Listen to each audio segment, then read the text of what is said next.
First up, we're going to hear from Mark, who's a community college professor in the Bay Area and a longtime activist with Speak Up, Speak Out Now. Hello, everybody. So what this pandemic has done to education really is the same as it has done for all aspects of our society. It's ripped away the facade and exposed the true priorities.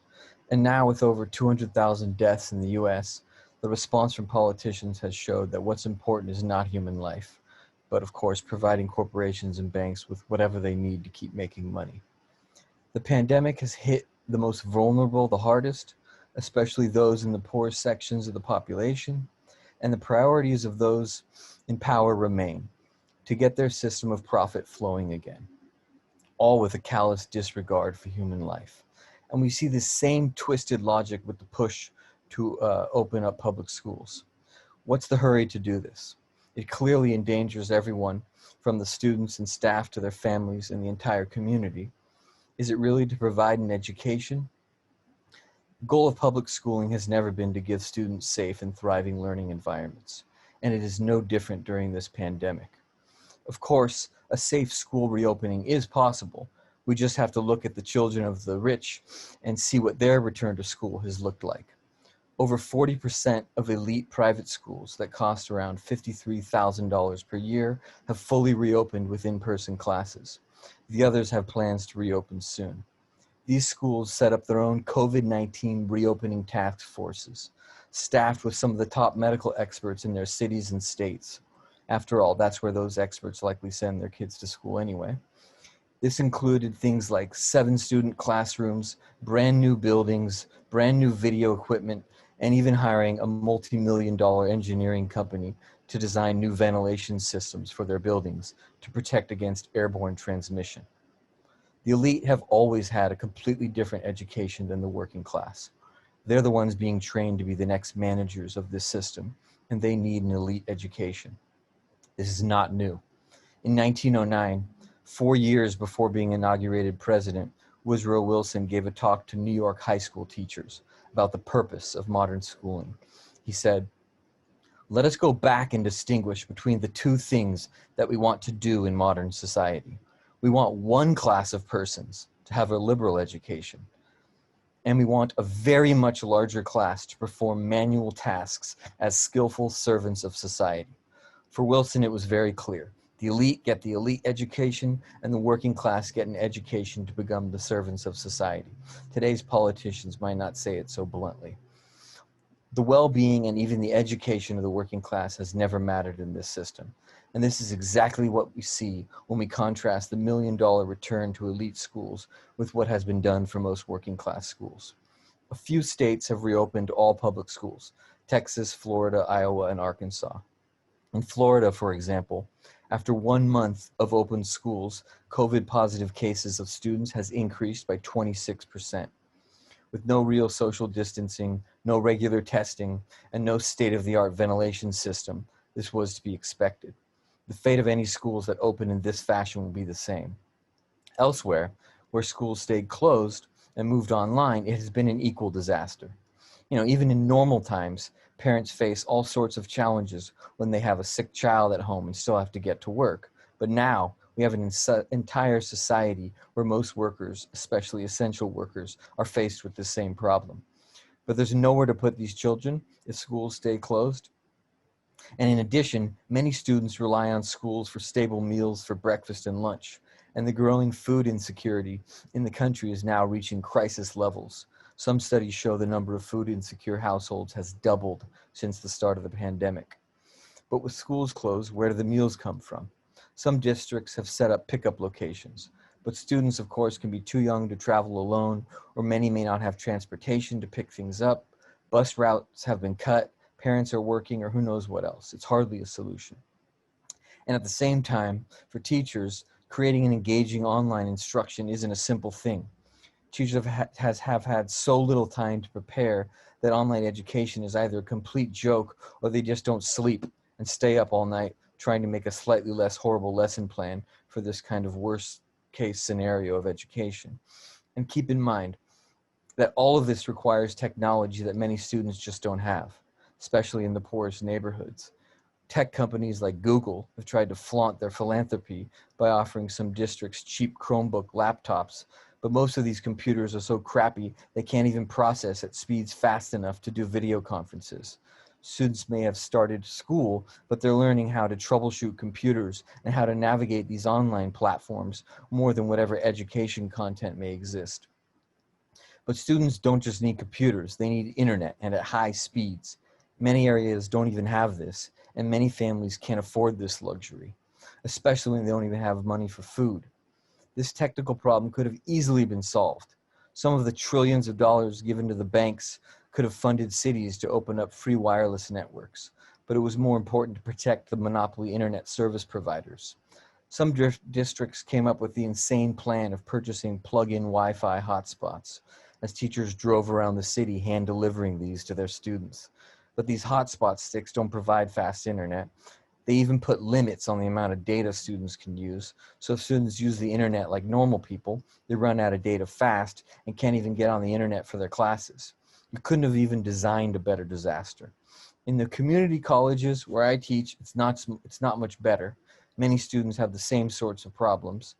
But the moment I actually get to talk to any of my students one-on-one about things, I often hear a flood of sorrows about economic uncertainty, isolation, and depression, and even family deaths and horrible Zoom funerals. Many students are rightly questioning whether the kind of education they're getting during this time is even worth the trouble. And so how can any of this make sense? Well, mass schooling has never been about trying to help students reach their fullest potential. From the very beginning, mass education has been about little more than just warehousing the children of the working class while their parents are at work. This is an old story, and it has its foundations in the development of capitalism itself. After the Industrial Revolution, starting around the 1820s in the US, peasant immigrants from Europe were being recruited to work at factories popping up in the Northeast, but factory owners had some problems. Their workers were not used to working in such oppressive conditions. They often rebelled, broke the machines, went on strikes. The other problem was that when these families lived on farms, their workplace was their home, and so the supervision of children was easy to do. But now, with one and oftentimes two parents working, this supervision couldn't really happen. So the owners came up with a solution, what they called at the time forced schooling. The main purpose was to warehouse the children of the workers and to train them how to be obedient, to put an authoritative figure in the classroom, put all the kids in rows, don't allow them to speak without permission, and get them used to the clock with bell systems and punishment for tardies and absences. Okay, you do that for a couple years, it's one thing, but do that for 5, 6, 7, or even 12 years, and it transforms people. You may not remember your history lessons or how to find the least common denominator when you get out of high school, but you'll absolutely know how to be quiet, how to be on time, how to follow short orders, and how to respect the hierarchy of the workplace. This basic purpose of mass education hasn't really changed. But if mass education is supposed to prepare the next generation of workers to be obedient servants of society, then what happens when their system just needs less servants? In the language of economists, it means that the country is overinvesting in education. That is, it's preparing young people for jobs that don't exist. So their solution has been to stop overinvesting. And that has meant huge cuts to public schooling year after year for decades, while at the same time blaming schools and teachers for failing to provide a quality education, which was never the goal, of course, in the first place. We've seen the privatization of some of these underfunded schools by corporations creating charter schools, which now siphon off an increasing amount of public school money. And this has been the intention of policies from both Democratic and Republican administrations at the federal and state levels. And this pandemic has given them the perfect opportunity to kick their plans into overdrive and ram through whatever changes and cutbacks they've been dreaming of. And so now that the pandemic has laid bare their plans, the question in front of all of us then is, what are our plans going to be? So thank you.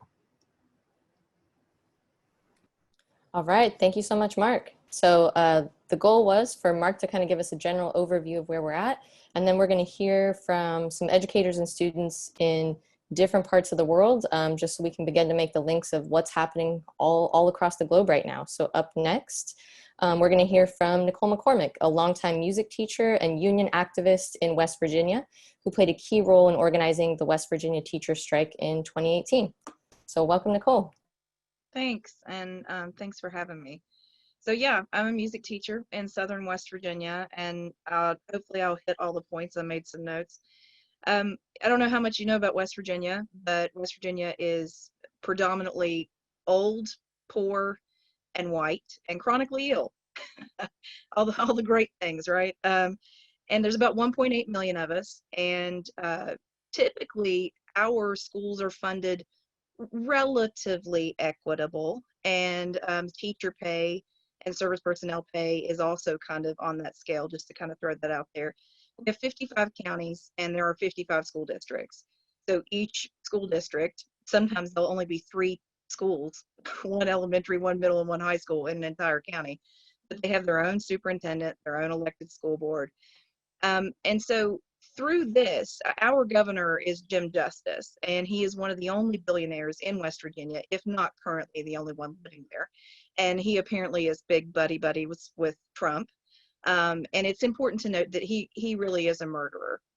He owns coal mines, and he has really skirted safety laws.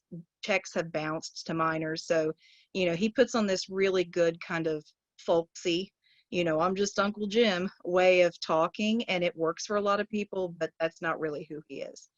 So whenever that we closed down in March, we had like no notice, and apparently none of the superintendents did either. My students heard about it before I did.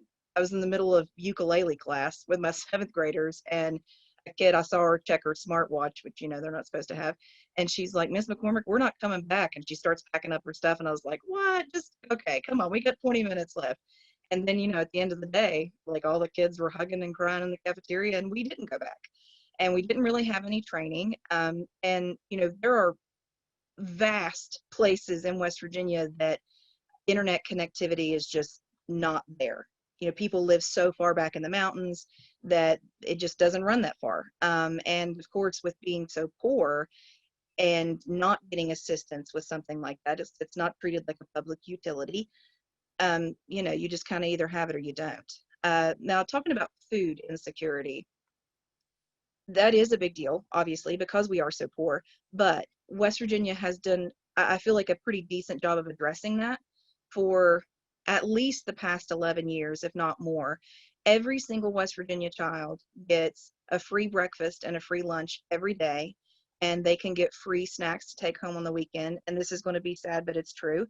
A lot of times those snacks are made so that older children can take care of their younger siblings.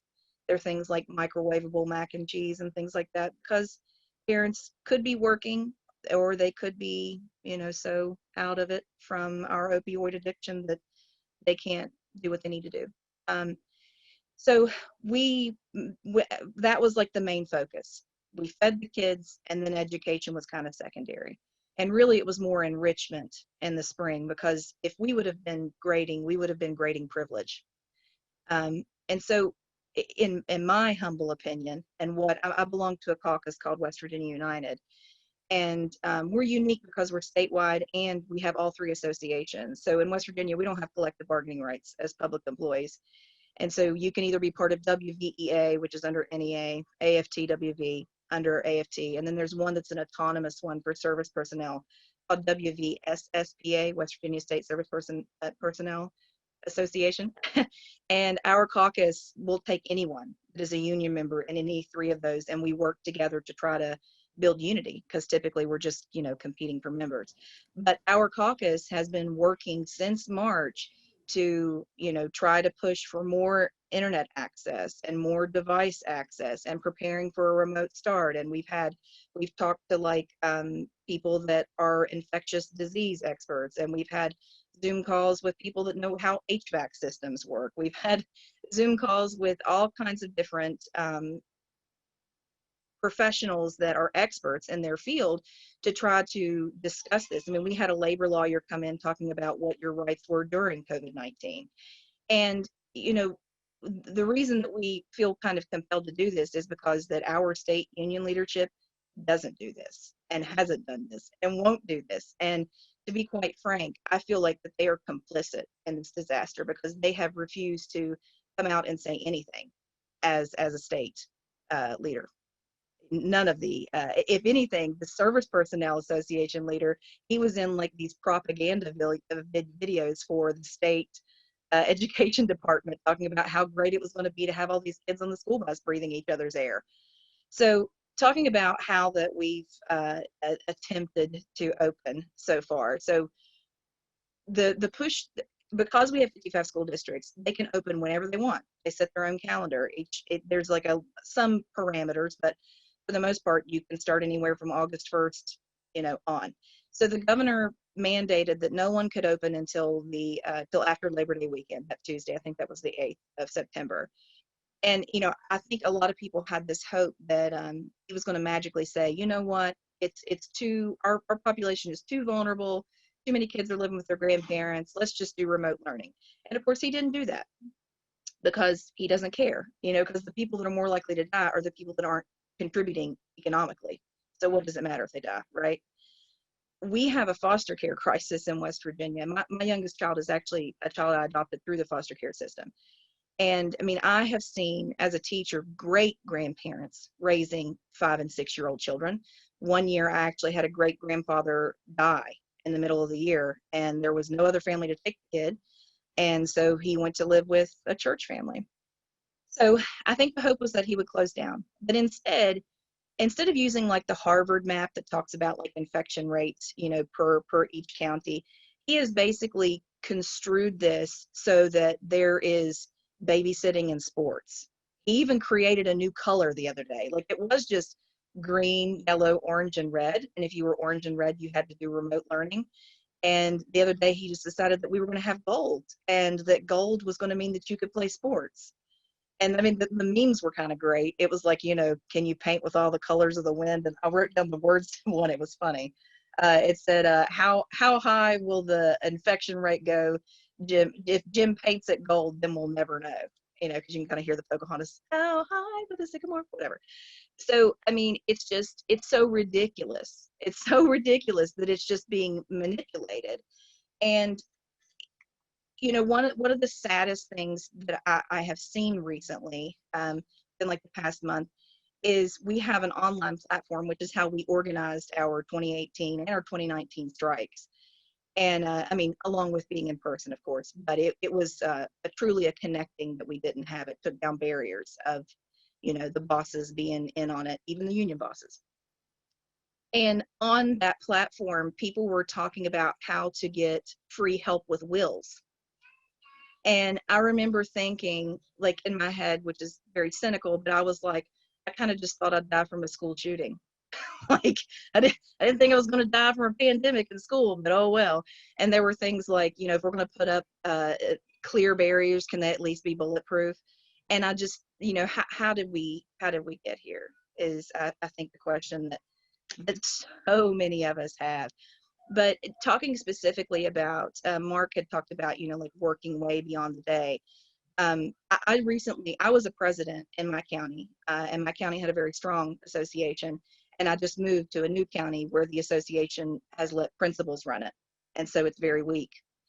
And I'm hopefully going to be part of changing that. But so as the new building rep, I went around listening to concerns, and I listened to concerns of non-members too, because that's, that's how you organize. You talk to everybody. You all have to be in it together. Solidarity unionism. And the special education teachers, them and the cooks and the custodians were scary. Like the special education teachers were talking about how that, because we've been doing blended learning, so they have to do IEPs and Medicaid paperwork, and they're doing lessons for in-person and lessons for virtual students, and doing like online like learning plans. And then the cooks, because we're feeding everyone even when they're not there, not only are they preparing meals for the children in the school, but they're preparing meals for children that are completely virtual, children that are remote certain days. They're sending home snacks on the weekend, and they haven't hired anyone else. And so at my school, the school's in the middle of nowhere, And the elementary and high school are almost next door to each other. And the elementary is pre-K through 6, and then the high school is 7 through 12. And there's about 400 kids between both schools. There is one cafeteria and 4 cooks. No, no, wait. Providing, sorry, I have 4 kids. They're all under 10. Providing all of this food for all of these people, and they haven't hired anyone else. I mean, the boxes were stacked to the ceiling almost, like in the cafeteria, like them trying to prepare things. And even with overtime, they've offered to pay them overtime. It's not as much as they're paying the teachers. And I'm a teacher, but I shouldn't be paid more just to hand out the bags when I'm not the one that's preparing the meals. You get what I'm saying? Like, it's just, it's not okay. Like, we're all working class, and we should be looking out for each other instead of just taking what's given to us and being like, great for me. And then the custodians, they're not providing them with the correct protective equipment, and they're giving them these chemicals that are not EPA approved and just telling them to deal with it. And because there's been so much retaliation lately of teachers and service personnel getting suspended and getting publicly chastised by saying that, you know, we're liars. We have all the protective equipment we need. Everything's great. We just don't want to teach. We just don't want to work. And, you know, I never thought that would happen, guys. Like, to be frank, like, whenever that we struck, not only did we shut down a state for 9 days, like an entire freaking state, but we went wildcat against our own union leadership. Like, that takes a lot of balls, right? Like, or ovaries. And we have a very militant labor history. I mean, we took up arms against the federal government as minors. And I don't know how we got here. And I think a lot of that plays into this martyr complex that is like bred into us as educators. Like, we do it for the children. We give everything we've got. It doesn't matter, you know, what it costs us. And I know part of that is because we're, you know, 80% female, and, you know, we're viewed as care workers, which of course is underpaid or not paid. But also, like, that culture needs to die, like real quick, of sacrificing yourself for the sake of others. And I don't understand, if there was ever a time to strike, it would be whenever that we're trying to protect the entire community, because so many of our families are so vulnerable. It's not selfish to protect someone, you know, of course yourself, but you're protecting the community at large. Sarah, how am I doing? Can you think of anything else I didn't mention? Or how much time I have? You said all the things, and I was supposed to stop you so long ago, but everyone's like listening in rapt attention. So well, thank you for the opportunity. That was fantastic. And then obviously we're going to have time for discussion and questions at the end. So, you know, obviously feel free to ask Nicole anything that you'd like. So thank you so much, Nicole. Next up, we're going to hear from Eli. So again, part of the purpose of today was to try to bring people together from a broad range of places, because we want to see that the attacks that are happening and the conditions, they're not specific to any one place or location, and that this is a global systemic problem. So we're going to be hearing from Eli, who lives in the south suburbs of Paris, and is a certificated teacher of history and geography in a middle school, which confusingly for us is called college in France. So his students are between 11 and 16 years old, and he is an activist with Les Tancelles, which is the fraction of the new anti-capitalist party in France. So Eli, take it away. Thank you. Hello, everyone. First of all, I would like to thank you, all of you, for the invitation to speak today. I'm very excited to participate and exchange with you guys. But as you can see, my web camera is broken, and I'm a bit tired because it's almost 2 a.m. in my country. As Sarah told you, I'm an activist in the new anti-capitalist party, but I'm also a union member of the SUD union. So in France, since February, around 30,000 people have died due to the COVID-19 health crisis. Already in January, it was obvious that our health system and hospitals were no longer able to manage the crisis. Beginning on March 15th, schools were closed first, and the confinement went into effect for everyone. Similar to many European countries, government communication was a disaster, especially regarding information about masks. Up until May, the press secretary and the Minister of Health endlessly repeated they were useless. Masks was useless if you were not sick. You just had to stay in quarantine, lockdown. Most people, such as myself and my family, had no choice but to make our own masks following YouTube tutorials. But despite confinement, many employees continue to work in grocery stores, in construction sites, buildings. Business for delivery service exploded. Until the COVID-19, working from home had been rare in France, but for millions of workers, it had become widespread. Technically, working from home in France must meet certain standards: hardware and software supplied by the employer, internet bills paid by the employer, food and heating paid by the employer, etc., etc.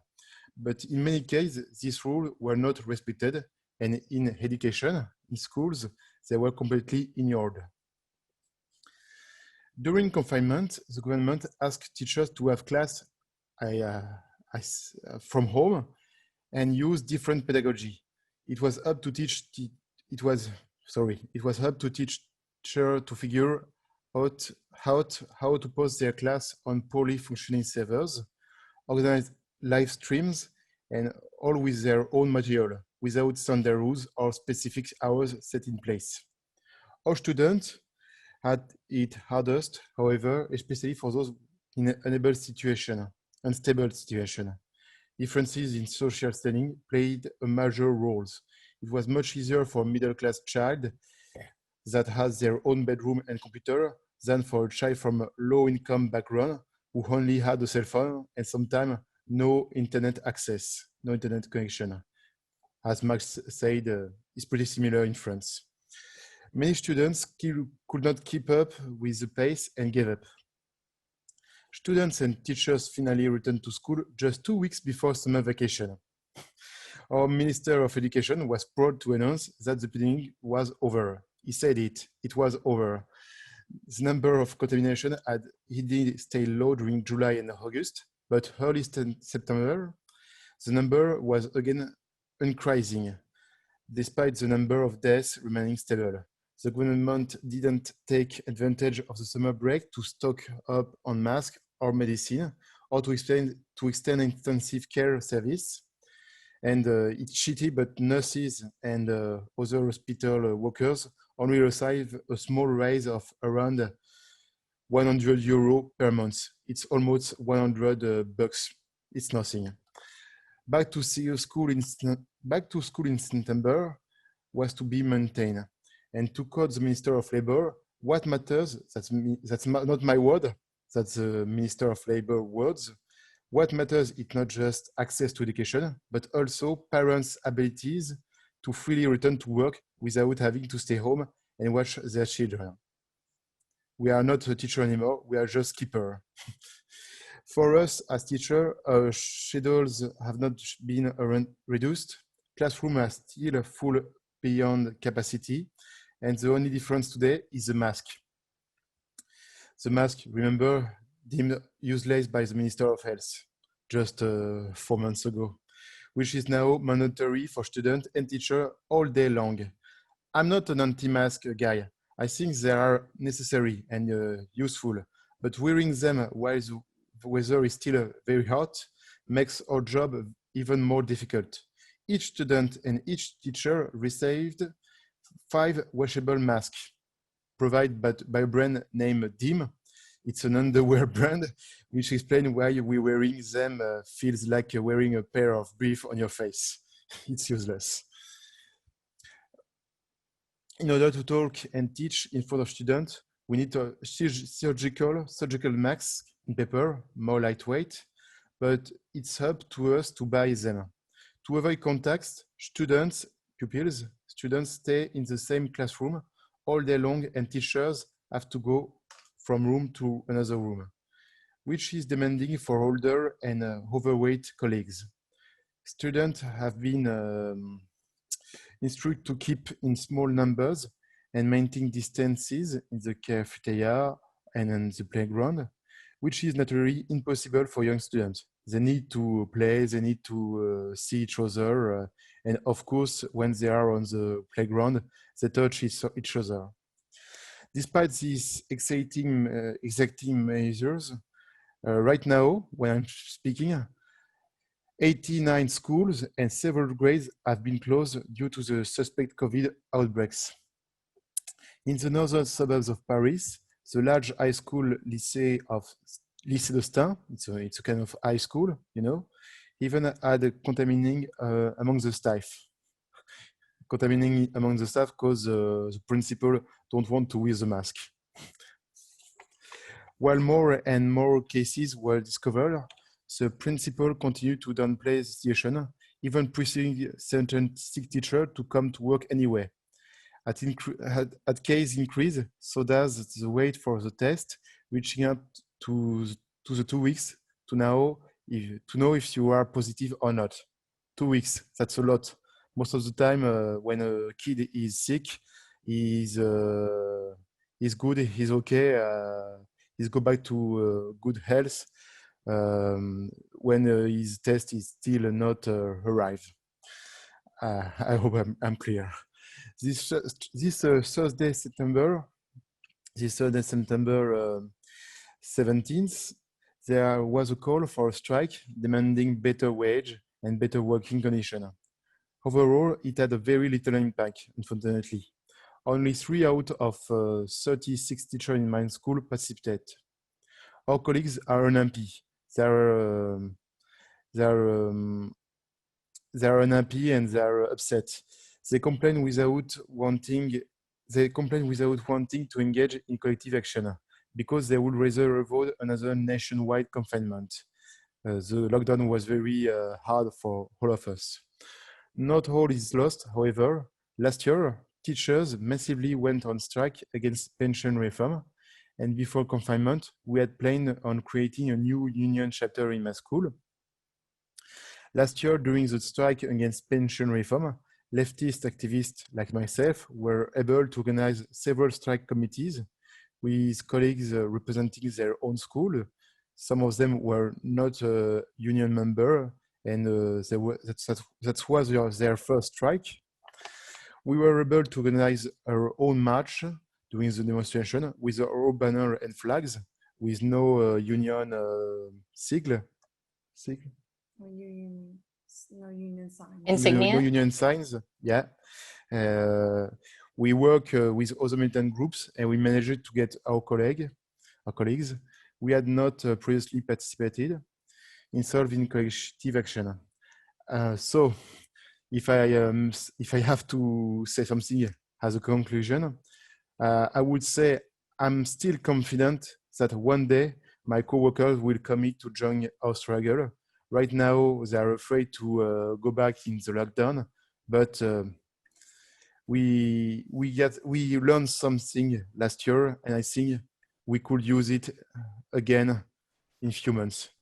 I hope I will get good news for you guys in a few weeks, maybe earlier.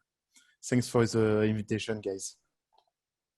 All right, thank you so much, Eli. We hope for good news too. So now we're going to see a short video presentation from Kat, who's a 19-year-old sophomore, and cinema studies and history major at Rutgers University in New Jersey, and an activist with Speak Out Now. My name is Kat.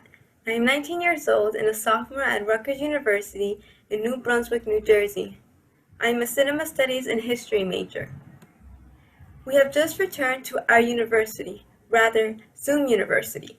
As universities attempt to push a business-as-usual agenda, they continue to present themselves as a place for students to improve skills and reach career goals. There are still seminars and classes being held virtually, pretending that academia is still concerned about the development of student knowledge. Colleges say that they have students' interests at heart, but in reality, they preserve an isolated bubble to try to make us ignore the real world and be deluded by the idea of opportunities colleges present. But such a facade is shown to be false by the unavoidable social and economic conditions which students are forced to endure. Despite the claim that these institutions make about caring for us, we have good reason to question the reliability of such statements when colleges fail to give financial resources and, even worse, put students' health in danger by using in-person instruction during a pandemic. I attend a 4-year state university where I, along with 50,000 students, am being charged unnecessary campus fees by a university that has a $1.4 billion endowment. Colleges with enough money to relieve students' financial burden of paying tuition are still trying to force students to pay to keep the schools running, a burden on students who may already be thousands of dollars in debt. At home, my parents' work hours have been reduced, putting more financial responsibility on me. I save the money I make from a remote job at the university for my family to use for emergencies or household expenses. Part of my salary came from a science department grant, but due to the loss of $50 million that the university previously made from charging for housing, Workers has ended all department grants. My hourly wage was cut from $15 to $11 per hour. In order for me to compensate for the resulting reduction in my salary, I will have to work more hours, which then limits the amount of time I can spend on my education. I rely on the state's financial aid to pay my tuition, but the federal government's decision to deny states federal aid has added to my financial burden. Students who receive New Jersey Higher Education Student Assistance Authority were notified to expect that these grants will be reduced for the spring semester. As a low-income student, this puts me in a difficult position, as the only way I would be able to quickly come up with thousands of dollars would be through taking out loans. So for universities like Rutgers, the solution to their financial loss is to grow the debt of students. While I continue to give Rutgers more money, the education I am receiving is not at all equal to what I am expected to pay. I am being charged the same rate for remote classes as I was last year for in-person courses. I am expected to pay for the college experience without actually receiving any of the benefits that are supposed to go along with it. No library, no computer lab, no lecture halls. Even worse, we don't have any real interactions with other students, teachers, or librarians. So what am I, along with thousands of students, paying for? Sitting in these Zoom classes, I find myself questioning why even attend these classes while so many people continue to die due to the pandemic, economic crisis, racism, and climate change. We are being told that we are going to graduate with a diploma and get a job and have a good life, but none of this is guaranteed.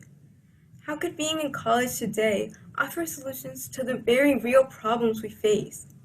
At this moment, there are many of us who know that there are problems in society, and we want to know what it is possible to do about them. But often we feel isolated and don't know where to turn. My own experience as a student from a working class family has led me to look at the world differently. Starting in my high school class, I was exposed to socialist ideas. And that made me want to show other students how to educate ourselves about the world and how to change it. I want other students to be able to analyze this society and identify who is responsible for the crises and problems we face. We can all learn from history and the struggles of the past. I want to present an alternative vision that offers the possibility of creating a society that benefits the 99% instead of the 1%. I want to be part of the fight taking place today and be part of the struggle to create the future we all deserve. All right, so thank you so much from Kat for that video. So I'm going to be the last presenter. Again, my name is Sarah. I'm a high school teacher in the Bay Area and an activist with Speak Out Now. So I think it's safe to say at this point that we've heard enough. It really couldn't be any clearer. From California to West Virginia to New Jersey to France, the pandemic has exposed the violence, brutality, racism, and sheer horror of the system. In a time period like this, we can see now more than ever that our fates are absolutely tied together. Less than 2 weeks ago, Californians woke up to a burnt orange sky straight out of a zombie apocalypse movie. Just a week later, the smoke had stretched across the entire continent of North America, where the Atlantic jet stream then carried the ash and haze all the way to Europe. As two major ice shelves in Antarctica have begun their collapse, sea levels could rise by 10 feet around the world. It's a reminder that no generation has ever faced the existential threat we confront today, the extinction of almost all life on Earth because of climate change. And in a global pandemic, the fate of 7 billion people hangs in the balance, with our safety depending entirely on our collective activity. During the pandemic, the wealth of the billionaires in the US has soared by $845 billion as the disaster parasites engorge themselves on the suffering of millions of unemployed, desperate, hungry people.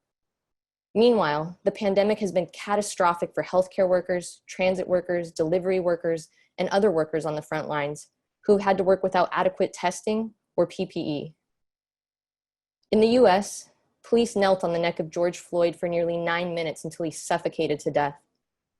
An ocean away and a few years earlier, David Dungay's last words were, "I can't breathe," as 4 prison officials killed yet another Indigenous Australian in police custody. But this reality is not a call to despair. It's a call to action.